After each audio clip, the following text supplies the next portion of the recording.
Welcome to the Shock Your Potential podcast, where we focus on creating positive, productive, and profitable workplaces. I am your host, Michael Sherlock. I am a leadership and sales expert, best known for being serious about business, despite what you may think by my appearance of often very colorful hair and sometimes crazy shoes. My guests bring a wealth of information that will support your career and your business, along with many pearls of wisdom to support balance in your personal and professional lives. Listen in as I have another amazing conversation with a guest who will certainly shock your potential. So today joining me is Crista Grasso. She's a lean business consultant who's helped growing businesses achieve more by, I love this, doing less, which is so smart. Sometimes we work a lot harder and not necessarily smarter. And she does this through a combination of strategic planning and lean business practices. She's known as the business optimizer, and she has the ability to cut quickly through the noise and focus on optimizing the core things that will make the biggest impact. Something I've been working several months on making sure I can do as well. I'm going to eat up every piece of advice she's got. And her whole focus is to help grow and scale businesses. So, Crista, thank you so much for joining me today. Michael, thanks so much for having me. I'm really excited to be here and to dig into today's topic. I can't wait as well. And now I hit the highlights on your bio, but I know you can always tell us much more about you. So tell us a little bit about you, your business, and how you help people and their businesses to shock their potential.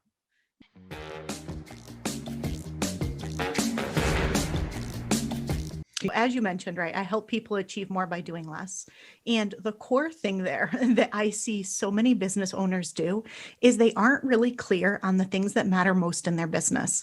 And as a result, they end up working really, really hard, but not moving either as quickly or, they're not getting where they want to go in the way that they want to get there because they're just doing too many things and spending a lot of time on things that don't actually matter. And so I really help people get that clarity on what are those things that are the most important to you? Where should you be focusing? And then once you know where to focus, how can you work in a way that makes you really effective and efficient so that you're really optimizing the time that you're working and the energy and money that you're investing in your business? So for me, this is just a personal passion. I absolutely love everything about lean. I love everything about strategic planning and being able to kind of blend the two of those together. I feel like I'm able to give people a way to have a lot of freedom and flexibility in how they plan and approach their business, but give them the systems and structure to really make it really simple for them.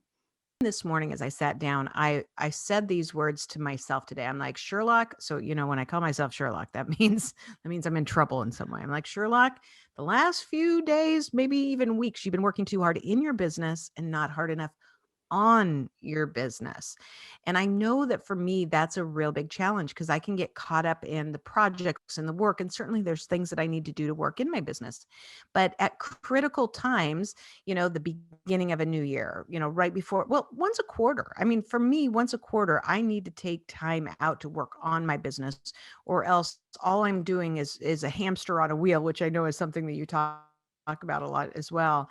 But, when you face people, like me, what are you seeing with people in terms of being able to get that distance to work on your business and not in your business instead of continuing on the hamster wheel?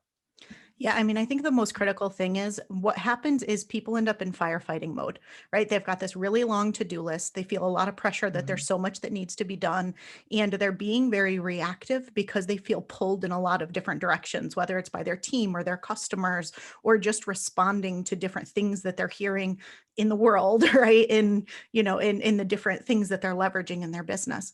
And so people end up more reactive instead of proactive. And to me, that's where that strategic planning comes in with that clarity on what is important because you need space in your schedule to work on your business, right? If you're constantly overworked and overwhelmed, by nature, you get stuck working in your business because you always have a to do list that's longer than the Mhm. hours you have available. And so Mhm. you just have to bite the bullet sometimes and say, you know what, for the next day, for the next 4 hours, whatever time you're able to carve out a big focus block, say, I need to really get clear on what matters. And getting that clarity is going to that time investment in doing that activity is going to save so many hours per week and give you the space you need to do your 90-day planning, to do your annual planning, to look every 30 days and check in and say, am I actually taking the right actions that are getting me towards my goals and the outcomes that I want to achieve? And do that kind of just in time adjusting so that you're really actually achieving the results that you want. So tell me a little bit about your planner, because I know you have what you call the lean out method and you have this 90-day lean out planner. What is that and how would that help someone, for instance, like me? Yeah. So one of the things is, I've been working with businesses for about 20 years, and the people that I work with get a ton of results. But getting time to work with me, sometimes there's a multi-year waiting list to work with me just because I have I'm kind of in demand in a certain industry, right? I'm now Mhm. broaching into a different industry that's different. But that being said, I really thought about this and I was like, the clients that I work with, whether they're these big, huge Fortune 50 clients or whether they're solopreneurs, and independent business owners. Either way, I'm teaching them the same things. I'm giving them the exact same techniques that they're using to make these really big leaps in their business and to get time Mhm. back in their day. I want to create something that makes this more accessible to people so other people can leverage it without always having to wait to work with me. Mhm. And so that was kind of where the planner was born. Was I knew if I help people with strategic planning and I do it in 90-day segments, that fits itself really well to a planner. Mhm. And again, I've done these things across multiple industries, multiple business sizes, and they're highly applicable no matter what type of business you have. And so it just made so much sense to me to put the planner out there and to get the method and the approach into more people's hands. So that was ultimately my Mhm. motivation and driver for doing it. I think that's great. It's been really interesting. I've owned businesses myself several different times, and some of them were successful. Some of them, were not didn't turn out the way I wanted them to. And I've also held really high level corporate positions where you've got, you're dealing with hundreds of millions of dollars and hundreds of employees. What I'm finding is within my business now, especially with the pivot I made in 2020 because of everything that happened with lovely COVID, is that now that I have so many multiple components to my business that like I told you this morning, sometimes can get very distracted. Like I can get distracted on the podcast. And I finally got smart and I tape in batches for the podcast. So it's not just coming here and there. And time wise, I've planned it out. But one of the things I'm really noticing about myself is that I'm having trouble looking at all those individual components, all those revenue sources at once from a large business perspective and being able to do it. And I've done planners where it allows you to work on one thing. Like I worked on this great planner several years ago, which was 100 days to your next big goal, which was to me at that time launching the podcast. But then that was great. It kept me focused on that task. But then, nothing, the other things of the business didn't get the same attention. Do you find that people, whether they're big businesses or small, have the same struggle? Am I the only crazy person dealing with this? No, it's really common. And you have to, I think one of the things that I always recommend people do, right? I always recommend people start with vision and then set goals, but I'm very Mhm. big on doing it holistically. And Mhm. as much as I think you want one overarching goal to be focused on for a 90-day period, it is good to have that laser focus on something. It doesn't mean you can ignore everything else. And so you do Mhm. need to do that really holistic look at things when you're doing your planning. And I recommend you set a goal, you set sales and growth targets. You're really Mhm. looking very holistically to say, here's where I'm going to focus my efforts, but here's the other things that I need to keep doing so that, I'm keeping the lights on in my business. I'm able to grow and transform my business in the way that I want to. I'm able to serve my customers in the way that I want to. And so you do really need that holistic look, even if you're putting 80% of your focus on that one big goal for the 90-day period. Mhm. Well, and I was thinking, so my audience is a really interesting mix. So probably about 80% of my audience is in sales and sales management in some way. And a lot of them are in retail environments, not everybody. And the other 20% are kind of made up of entrepreneurs. They're small, they are CEO level execs of, mid to large companies, a lot of media people. So I have a really interesting mix. But what I know is something similar across the board is that all of them are trying to If it's not grow their business, it's grow their career. It's growing something. And there's so many facets of trying to grow. I think this is really applicable to all of them. And by the way, a lot of the people who are in the sales leadership positions are either part-time entrepreneurs or they have aspirations of becoming entrepreneurs. And so I think it's great to think about, how do you really strategically say, I'm either going to grow my business, I'm going to grow my career, I'm going to grow things that take a responsibility for me to think about lots of things at once. If you're sitting down with somebody for the first time, how do you get them, like, what are some of the questions you ask them to help them identify what they need to do next? Yeah, honestly, it always starts with vision, but I'm all about a next level vision. And to me, there's three facets to your next level vision. And I see a lot of people not include the third facet, which I think is so incredibly important. So, A, you need to see, what do you see for the future state of your business? What do you want to be known for? What are the results that you want to be getting for people? What is the business model that you're really interested in doing? Not the one you think you need to do, but the one that you actually want to do. And so I go through with people and say, okay, let's talk about the business. Then we look at the person and the person's lifestyle, and we make sure that the two match. And quite often they don't. And so, where do you see for Hmm. yourself? What type of role do you want to do? What is your kind of zone of genius work? And what do you want to be doing in the company? What does the team that's surrounding you look like if you envision having a team? And so, we go through and look at that. And then the third piece, which is critical, is your customer. So, who Hmm. is your customer? Who is your ideal customer? Who is that ideal customer in the future? How do they grow and evolve with your company? Are you always, for example, serving a certain niche of a market, like a startup market where you're constantly having to bring in new leads?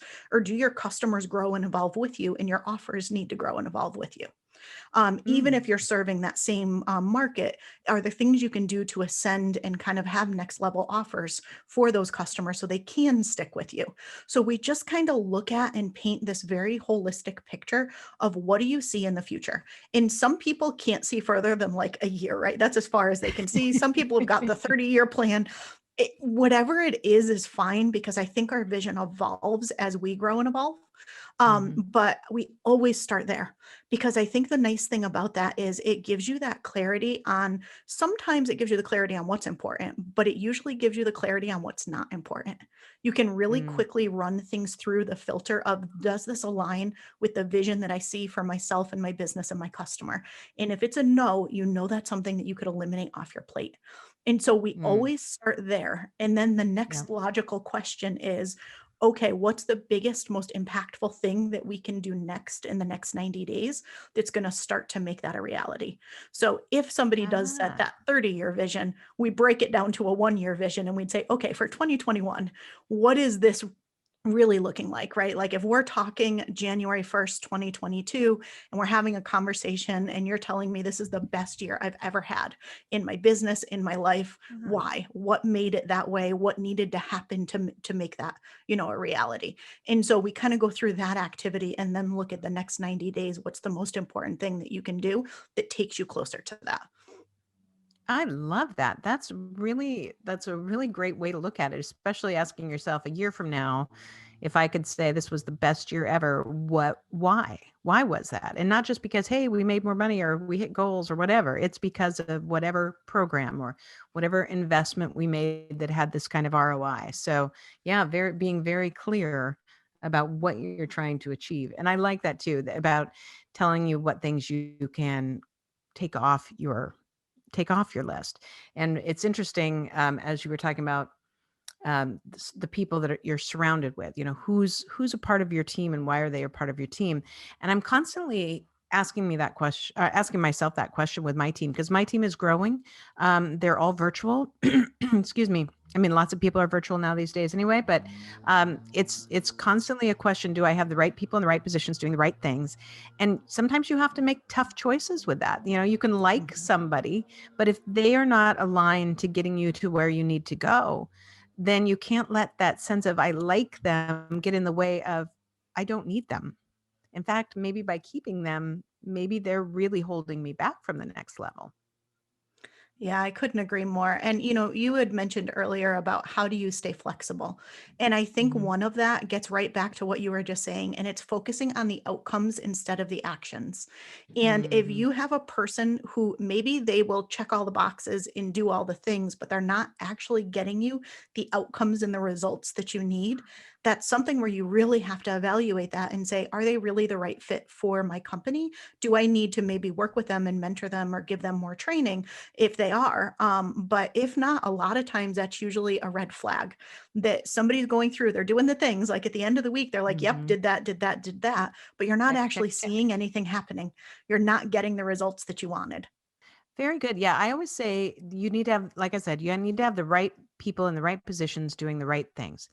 And if you have the right person, then it's your job as a leader to make sure they're in the right position and they're doing the right things. Meaning, have you trained them well enough? Do you have them in the right job function? Are you doing the right things to nurture them? But at the end of the day, if you don't have the right person, meaning they're not producing, and I haven't ever used that verbiage, but I really like that. They're not producing the outcomes that you want or you need, and you have tried to change or train or, guide them, then you have to say, this is not the right person. Doesn't mean they're not a good person, but this is not the right person for what I'm trying to achieve, because outcomes are the maker or breaker of business. I think we all start every new year thinking, we move that calendar over and yay, it's a fresh start. I know it's not truly, but mentally, it's a realignment. It's a resetting of the books, the financials, all those things. But I think more than ever, we know from last year that we have to be prepared for anything because we don't know what's going to happen. I mean, we never really did, but we all had a false sense of security for a long time. So, what else are your thoughts and suggestions for helping people say, okay, no matter what faces my business this year, I'm going to remain, mentally nimble enough to be able to handle it and not only survive it, but maybe even thrive through this? Yeah, absolutely. And so, right, I help people with strategic planning. And so, when everything happened with COVID, one of the first, like, number one questions I would get asked by people is, we have no idea what's going to happen. How could I do planning?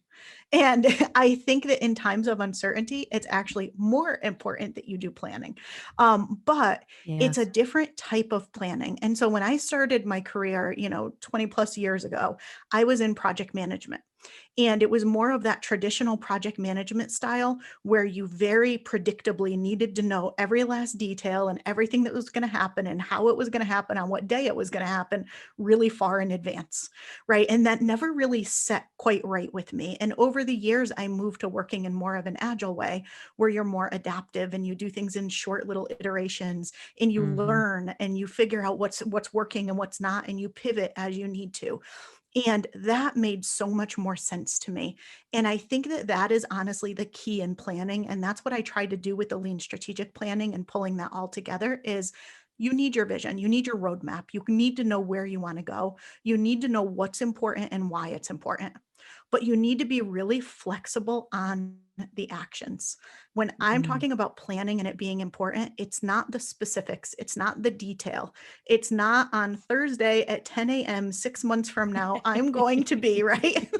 It's knowing that for the next 90 days, this is the number one outcome that I want to achieve for this 90 days, right? This is my overarching goal. I may be flexible in how I'm going to get there. I'm going to even be flexible if my goal needs to shift because of things that happen. But I know Hmm. directionally where I want to go and what's going to make this year a success. You need to know what's important. You need to know why it's important. And as long as you stay committed to that, be super flexible on the how and don't be afraid to pivot, because the worst thing you could do is stay stubbornly stuck to doing something a particular way because you said you were Oh, going yeah. to and it not getting you the results. Absolutely. So true. I mean, I've told the story. I don't know how my listeners are probably getting so tired of the story, but before COVID hit, 95% of my business income was me getting on an airplane, going to speak and train. And, all of a sudden when planes stopped flying and, and meetings got canceled, I sat in the corner and sucked my thumb for about 3 days, went, oh my gosh, what am I going to do? And then, then there was a reawakening of, well, that's not the only way to achieve my goal. and my vision. It's funny. I technically have been doing some form of planning and have been doing lean since the year 2000, right? So it's been a while. But my parents would tell you that I've been planning since the day I was born. In other words, I've been bossing people around since the day I was born. But no, for some reason, to me, it's like a big puzzle. I love to be able to look and figure out what are all the different pieces given these different circumstances, constraints, whatever it is that's going to actually get me to the solution that I want as quickly and as efficiently and as effectively as possible. To me, it's just this big puzzle. And I find just such great personal fulfillment when I'm able to help either like a solopreneur or even a big Fortune 50 client. I work with companies of all different sizes, but whether it's this massive transformation for an entire organization or a really impactful thing that's being done in a business, I just find such satisfaction in helping them figure out all the different pieces of the puzzle that come together that actually get them the result that they want. I love it. I absolutely love it. And I think you have incredible advice for people, like I said, no matter whether they're entrepreneurs, business, working within a company, working on their career and development. It's about knowing, that puzzle is the desired outcome, right? And so then you've got to figure out, what your framework is and start to put all the pieces in the right place so that you can actually not only know it, see it in your head, but you can see it in front of you. I just came up with a great analogy. I love your I like it. I love it. Crista, this is great. And I know we'll have all of your contact information on our show notes, but just in case somebody wants to look you up right now, especially when they want to find your book and your planner, what's the best way for them to find you? Yeah, you can find me at leanoutmethod.com. And from there, you can get the planner, join the Facebook group. There's all sorts of different things, but leanoutmethod.com is the place to be. Excellent. Well, before we go, do you have any last words of wisdom or pearls of advice for my listeners and viewers?